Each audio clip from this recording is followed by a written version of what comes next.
He kissed her hand at the altar, but behind that velvet curtain of royal ceremony, Europe recoiled. Charles II of Spain was not just marrying a girl, he was marrying his own niece. Wrapped in gold and incense, their wedding was a grotesque celebration of something far older than love: dynasty. His bride, 23 years his junior, shared not just royal blood, but nearly identical genes. Their faces bore the same hollows, same heavy Habsburg jaw. The audience cheered, blind to the disease that gripped their lineage. Centuries of forced unions had left Charles twisted by generations of genetic decay. His tongue was too large to speak, his spine hunched like a man thrice his age, and his mind slow, fogged, broken even in youth. Yet the crown demanded an heir, and with no stranger left to wed, the family devoured its own. This was not romance, it was survival of a cursed house. But the curse could not be hidden forever. When Charles was born, midwives recoiled at his bluish skin, his limp limbs, his silence. Doctors whispered prayers. By age 5, he still could not walk on his own. Every gesture, every word, came with laborious effort, as if his body was never meant to function. And yet, the court praised him as a miracle. They dressed him in velvet, crowned him with jewels, and paraded him like a puppet controlled by invisible strings. Behind every smile lay terror. Ambassadors reported his vacant stare, his childish speech, his inability to close his mouth. Still, no one dared speak the truth. The Habsburg bloodline had rotted, and Charles was its final fruit. But the dynasty's obsession would not relent. If he could father one more heir, just one, that sick tree could grow another branch. And so they prepared the wedding, not out of love, out of desperation. Maria Anna of Neuburg, his niece and doomed bride, was chosen not for her nature, but for her womb. Her lineage boasted numerous siblings, a fertile promise for a barren line. She was young, devout, and terrified. On her wedding night, Charles sat trembling on the edge of the bed, his fingers twitching, eyes glassy with confusion. What did a husband do? What was expected of a king whose very body repelled life? The courtiers waited outside, their ears straining for signs of success. Nothing. Weeks turned to months, months into years. Maria Anna wept in silence, locked within a palace of shadows. No pregnancy, no hope, only rumor. That the king was not a man but a shadow of one, that God had cursed his house beyond repair. Inside his withering frame, Spain's last heartbeat faltered, and the world began to ask, how far would a kingdom go to postpone its own collapse? To understand the depths of this decay, we must look backwards deep into the roots of a family tree overflowing with rot. Philip II had married his own niece. So had his father, and his father before that. Generation after generation, cousin married cousin, uncle took niece, aunt took nephew, not for scandal, but for sovereignty. Blood was currency, and purity meant power, but power extracted a price. There were Zeichurs in infants, sudden deaths in toddlers, minds unraveling in adolescence, cryptic illnesses, sudden deformities. Courts dismissed the signs as coincidence, divine will, or political sabotage, but nature kept the score. Each royal cradle became a coffin dressed in silk, and still, they insisted. The Habsburgs would not bend to nature. They would pass their crown from trembling hand to trembling hand, even if it meant marrying ghosts. Even if it meant watching their own bloodline liquefy beneath a gilded crown. This was Europe's silent suicide, written in flesh and sealed with a kiss. And yet Europe watched, eyes wide, breath held, cloaked in silence. Court painters softened Charles's features, chroniclers edited his ailments out of existence. But behind the palace walls, the kingdom decayed as he did. Ministers vied for power behind his blank, blinking gaze. Foreign ambassadors mocked him in coded letters. In private, even his wife began to pray not for a child, but for an end. Spain's enemies circled like vultures. France waited for the crown to fall. The Habsburg Empire, once mighty and sun-drenched, had become a mausoleum echoing with ancient pride. And as Charles dragged his broken body across marble floors, gasping for a legacy that would never come, his people starved, his treasury bled, and his realm teetered. No heir, no future. just the last gasp of a lineage that had loved itself too much, so much it choked, lovingly, on its own reflection. And in 1700, when Charles died childless, so too did the empire he had never truly ruled. But death did not seal the horror, it unleashed it. Charles's passing ignited the War of the Spanish Succession, a savage struggle over his empty throne. While his body cooled in the palace crypt, distant relatives carved up Europe's bones. Thousands would die for a crown that had murdered its own. Streets ran red in Madrid, bristling with rebellion. Soldiers from Austria to England marched under banners soaked in legacy and lies. And what remained of Charles the man, the myth, the ruin, was dissected one last time. His autopsy stunned even the desensitized royal physicians. His heart, they claimed, was the size of a peppercorn. His intestines, decayed. His skull, filled with nothing but fluid. No mind, no bloodline, just echoes. The Habsburgs had tried to cheat death through control, but they passed on something worse, a blood-soaked legacy of arrogance, silence, and annihilation. And for centuries, Europe's crowned heads had whispered the price, but no one listened. Centuries later, the portrait of Charles II still hangs in Madrid, staring out with hollow eyes and sunken cheeks, the final vessel of royal obsession.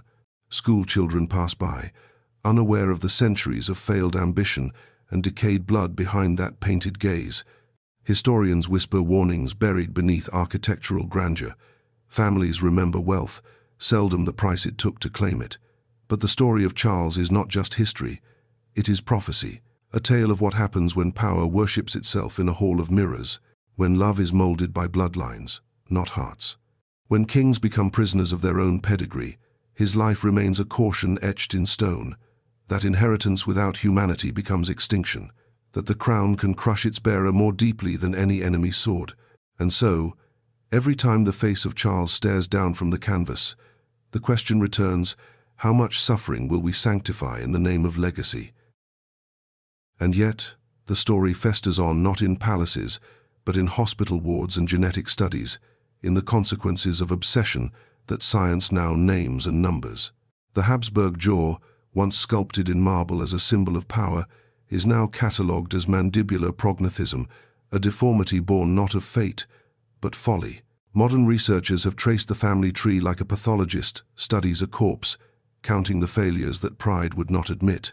In Charles II's DNA, they estimate more homozygosity than the offspring of a brother and sister. Not a metaphor, an actual genetic tomb carved generation after generation.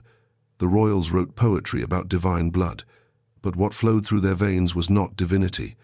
It was a slow toxin, distilling madness, sterility, and death into every heartbeat. And though crowns have shifted and empires have fallen, the lesson endures. Power without wisdom, legacy without love, blood without mercy. This is how dynasties die, not in war, but in a whisper, inside the womb. In hidden vaults and dusty archives, geneticists now study old bones like warning signs etched in calcium. They speak in cold numbers, coefficients of inbreeding, percentages of shared ancestry, but their voices quiver when they speak of Charles. His genome, reconstructed piece by piece, reveals the staggering truth. He was more inbred than if his parents had been twins. Mathematically impossible, yet horrifically real. His life was not lived, it was endured, not just by him, but by a kingdom built on denial.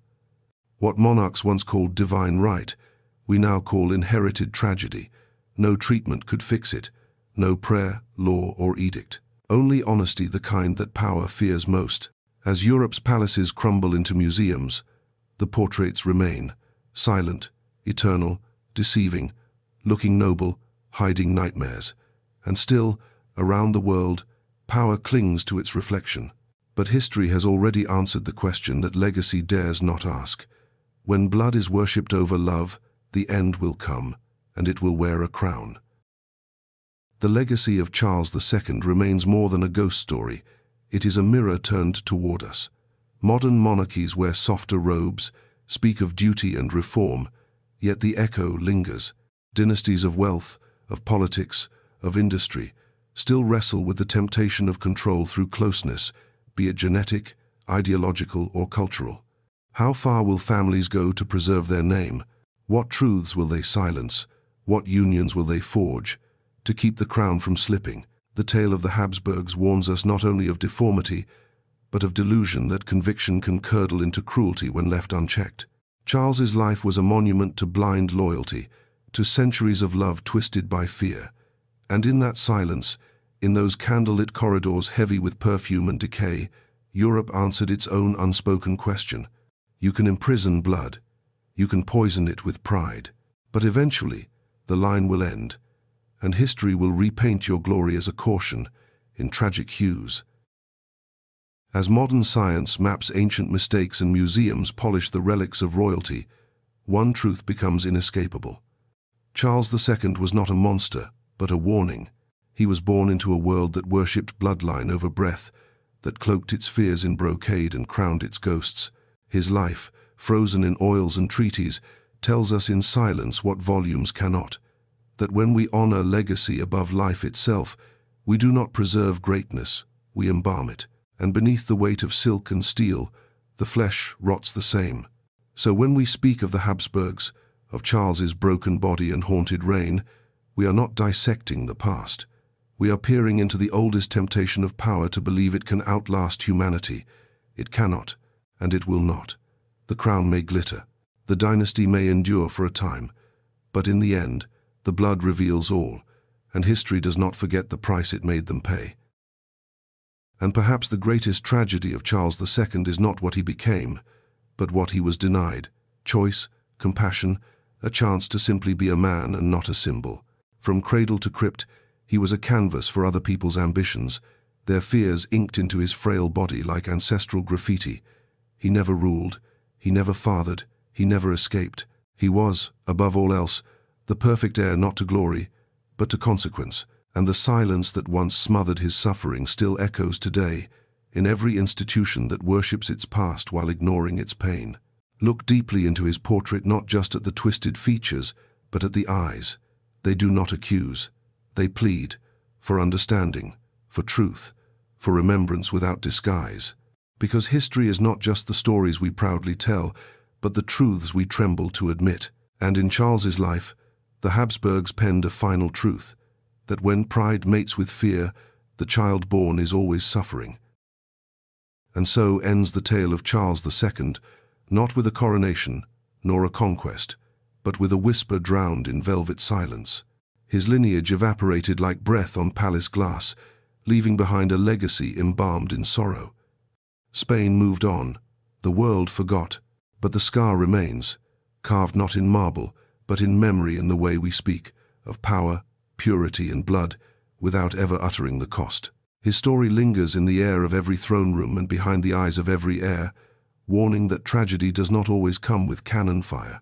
Sometimes it arrives swaddled in silk, kissed by kin, applauded by courtiers. Nothing in Charles's life was earned, and yet everything was taken from him. A boy crowned by inheritance, crucified by expectation, and mourned only in footnotes. But listen closely, behind the fanfares and portraits and crumbling empires, his broken voice murmurs still from the grave, from the blood, from the very bones of history: never again. Because ultimately, Charles II was not merely the end of a dynasty, he was history's reckoning. A final, tragic equation where pride plus power equaled pain. His story is not confined to dusty scrolls or antique frames.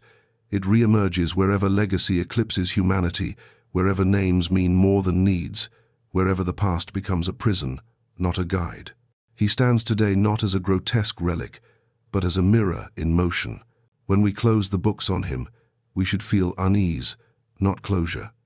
For his tale warns us of the quiet violence done in the name of continuity, of the children made to carry burdens too heavy for truth. And as long as we revere heritage without humility, bloodlines without boundaries, Charles's voice will whisper through time, through portraits, through genes, through broken crowns, urging us to remember the cost of purity, worshipped over possibility. His legacy lives on, not in airs, but in caution, and in silence just loud enough to haunt us all. So let his silence remain not as an endnote, but as a warning etched into the architecture of our societies, because though the crowns may be gone and the courts empty, the yearning to control through legacy still lives among us. It lives in closed doors and pure names, in systems that prefer lineage over merit, resemblance over difference. Charles II did not choose his life, nor the suffering braided into his blood, but we today can choose how we remember him, not as a joke, not as a monster, but as a reflection of the dangers we still flirt with. Behind polished traditions and sacred pedigrees, the past cannot be undone, but its mistakes can be confessed, and in doing so, maybe, just maybe, we give voice to those history once silenced. Charles's breath may have failed centuries ago, but the cost of his legacy still lingers in the air. Let us breathe it in, not to inherit, but to understand. And if Charles II teaches us anything across the centuries, it's this: that power, when built on fear, will devour its own children. He was not the failure of a single moment, but of a repeated choice across generations to protect legacy at all costs, even when those costs rang with the screams of malformed infants and the silence of suffering wives. We remember kings for their wars, their wealth, their wonders, but here was a king remembered for his body, for what it could not do, and what it revealed. And in that revelation lies the unspoken truth of every empire that dares to breed itself into extinction, that no amount of gold, glory, or prayer can hide the consequences of defying nature in the name of control. Charles was both heir and epitaph, a dynasty's last breath shaped like a crown, and long after the banners fall and bloodlines fade, his story will remain unsettling, unvarnished, and impossibly human. And perhaps that is the most intimate horror of it all, that a boy born to rule became history's most tragic mirror, not because of what he did, but because of what was done to him. His story is not a condemnation of monarchy alone, but of any structure that trades truth for tradition, compassion for control. Charles II was never meant to be great. He was never allowed to be ordinary. He was carved from centuries of delusion, sculpted in the image of ancestors who worshipped nothing more than themselves. And in his broken body, we see the end not just of a dynasty, but of a belief that power without wisdom can outlast time itself. So if you listen closely, through the stillness of his painted smile, you'll hear the voice history buried alive, a whisper that outlived a crown, a warning coded in blood, and a plea that echoes, "Still do not make me die in vain. Remember me, and choose differently." Because history does not summon us merely to remember, it demands that we reckon. Behind the grandeur and the cathedrals, the velvet and the veneration, lies this single, uncomfortable truth. No legacy is worth more than the lives deformed to sustain it. Charles II was not a warning written for scholars, or an anomaly to be pitied. He was a truth the world refused to see until it collapsed under the weight of its own denial. When we speak his name, we are not invoking royalty, we are whispering the cost of unchecked ambition. Let his portrait remain on the wall, but let it speak with brutal honesty. Let it remind us that power must never be inherited blindly, that love must never be forged in fear, and that some crowns, no matter how gilded, are too heavy for any soul to bear, not because they glitter, but because they are forged in silence and paid for in blood. And so, beneath centuries of dynasty and devotion, the story of Charles II ends not with flames or triumph, but with a single undeniable truth. That legacy, when chained to fear, will always consume those it claims to preserve. He did not fail as a king. He was failed as a boy, as a human being, by a world that valued bloodlines more than breath, resemblance more than resilience. His crippled reign still speaks, not in words, but in warning. Not in might, but in memory. Across portraits and textbooks, in genomes and history books, his life unravels the myth that power passed down is power preserved. It is not. It is merely power delayed, waiting to rot. Charles II did not die in vain if we choose to listen, to see, to speak truth softly where silence once ruled. And perhaps in doing so, we honor him not by repeating his legacy, but by breaking from it. So ends the lineage that crowned itself with divinity, only to crumble beneath the weight of its own illusion. Charles II stands now in history's dim light, not as a sovereign, but as a sorrow, a caution draped in velvet rot. His story concludes, not with a triumphal march, but with a slow, mournful breath fading into silence. What began as a pursuit of eternal rule ended with the greatest loss of all human dignity. The Habsburgs sought to preserve themselves through blood, but in doing so, they unmade themselves. In Charles, we confront a legacy that writhes beneath its own tapestry, and as we walk the marbled halls of history, his shadow follows close behind, a reminder that the greatest dangers do not always come with war drums or invasions.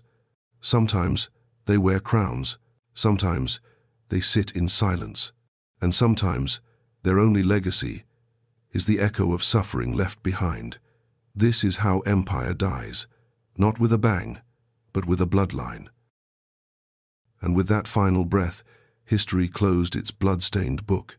The tale of Charles II is not just the collapse of a royal house, but the unraveling of a myth of purity protected at the cost of humanity, of pride mistaken for power. His was a life scripted by ghosts, performed on a stage built from generations of denial, and applauded by silence. Time has passed, kingdoms dissolved, new powers risen, but the shadow he cast has not faded. It lives wherever legacy is built on fear, wherever the past is used to chain the future. Let us walk away not in pity, but with eyes unclouded. Let us remember not the jaw, or the crown, or the name, but the boy who bore them without a choice. And in remembering, let us ensure the lesson lives longer than the lineage, that no child, no kingdom, no future is ever again sacrificed at the altar of a dying name. And so, Charles II's life ends not only as the last chapter of a decayed reign, but as a question posed across time, blood, and silence. What do we inherit when we guard legacy above life? What do we lose when pride strangles truth? His body, once manipulated as myth, now rests in cold stone. But the agony he carried worn still, like a fire smoldering beneath centuries of denial. He was not merely a king, not merely sick, nor strange. He was the consequence of choices made behind closed doors, in candlelit rooms where the future was wagered on the past. We do not need to hate him to hear him, we only need to listen. And in listening, we choose something different. We choose to see the prison inside the palace, to name the silence as suffering, to end the worship of blood without soul. This, then, is his final legacy, to haunt not as horror, but as a plea, that history never repeats itself by pretending it never happened. Because in the end, the story of Charles II is not buried with him, it rises every time power forgets its purpose. Every time bloodlines are prized over the people they bind, every time legacy is worshipped more than love, his ghost walks again. Not as vengeance, but as memory. He does not accuse, nor command, he reminds us that arrogance dressed as tradition can birth generations of pain. Reminds us that the cost of silence, of obedience dressed in velvet, is paid not by those who choose but by those who are chosen. So let us say his name not in reverence, but in reckoning. Let us leave behind the myth and carry forward the lesson that no empire, no name, no crown is worth the erasure of humanity. And perhaps, if we truly remember him not as a king or a curse, but as a child lost in the shadows of ambition, we break the cycle, we choose light, and we finally, mercifully, close the book. So now, we close the book not on Charles, but on everything he represents. A monarchy that worshipped its own image until it shattered, a lineage that chased eternity only to find extinction. His story cannot comfort us, only confront us with the darkest truths of inheritance without insight, of power without purpose. Beneath the velvet and gold, a boy once cried out in a silence no one dared to break. Let that silence be heard now, at last, not as shame, not as curse, but as caution. Let every throne remember him, let every heir feel his weight, and let every future shaped by the past pause and ask, does this legacy serve life, or merely repeat its wounds? For history remembered without reckoning is no history at all. It is performance, denial, sleepwalking towards sorrow. But history, when faced with open eyes and trembling hands, can become something else. Healing, clarity, a promise never to enthrone the silence again. So this, then, is the last flicker of Charles II, not in breath nor blood, but in the reminder he never meant to give. His reign ended in sorrow, but his story endures as the unvarnished testament of what happens when power forgets its purpose, when legacy is prized above life. Across every continent, across centuries, this lesson lingers, that the names carved deepest into stone are often those who suffered most in silence. He was not the monster, he was the mirror. And the pain that sculpted his life should not be cast aside as the strange footnote of a crumbled dynasty, but remembered as proof that history is not about victors alone. It is about those trapped by choices not their own, whose stories scream between the lines. So we close the book not to forget, but to carry forward the truth that Charles died not just as a king without heirs, but as a child sacrificed on the altar of an unyielding past. And so we carry him with us not in celebration, but in solemn understanding. Charles II has no living descendants, but he lives in the silent spaces between history's grand proclamations, in the shadows of legacy where truth is often buried. His story is not the end of a dynasty, but the beginning of a deeper awareness. That power, when unchecked, becomes decay, that pride without compassion becomes poison, and that the cost of worshipping our own reflection is not glory but grief. His portrait remains not as royalty remembered, but as humanity betrayed. Let it hang not to be admired, but to be understood, because Charles's story is not merely about kings or queens, it is about us, about the world we choose to build, the silence we choose to break, and the legacy we dare to leave behind. So let the silence end here, with truth, with memory, and with the courage to never repeat what devotion once destroyed. Let that be the inheritance we choose, one, not of title or blood, but of truth. Charles II's legacy is not a relic to be mourned in gold-leaf galleries or whispered through velvet corridors. It is a scar we must trace with open hands, each curve a lesson, each pain a vow never to mistake silence for safety again. His face, distorted by history and disease, becomes a symbol of what power can become when wielded without wisdom, and what love becomes when caged by duty. As the curtain falls on his tragic stage, we are left not with closure, but with clarity.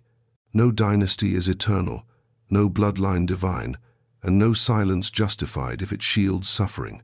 The portrait remains, the story lingers, but the future that is ours to shape, let it be built not upon fear or resemblance, but upon understanding, courage, and the undying will to choose differently, before the crown becomes our curse, and history repeats once more in silence. So let this be the final note in Charles II's requiem, a truth polished not by power, but by time. His legacy does not end in grandeur or infamy, but in a question that stretches beyond palaces and portraits. What will we choose to protect, when history warns us what it cost to preserve the wrong things? His broken life, shaped by choices not his own, mourns in silence still, not for vengeance, not for pity, but for understanding. In him, we see the danger of mistaking inheritance for identity, tradition for truth, and if his voice lingers now, it does so not to haunt, but to caution, to whisper that futures cannot be built on fear wrapped in gold.